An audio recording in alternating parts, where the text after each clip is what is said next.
Hey, what's going on, guys? It's CJ.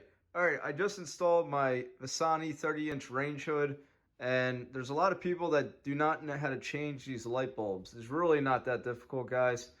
If you want to shut the lights off when you do this, you can, but you do not have to shut the lights off. So, what you need to do is place your hand all the way at the top where the light bulb is, right where the silver ring. Place your hands at the top, and you're going to slowly turn to the left. Turn to the left, and as the old rule, general rule of thumb, righty-tighty, lefty-loosey. So you're turning to the left, lefty-loosey.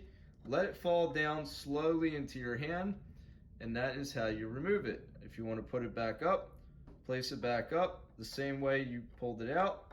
Push it to the top and wiggle it a little bit left and right. You might not be able to find the spot right away, so it's going to take you a couple tries. Once you're finally in there, push it all the way to the top and turn it to the right and lock it in place. Righty-tighty, lefty-loosey, righty-tighty.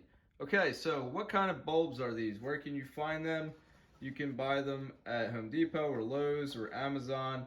You can just look at the light bulb itself, and it actually tells you right on the light bulb what it is. I'll let you see the front.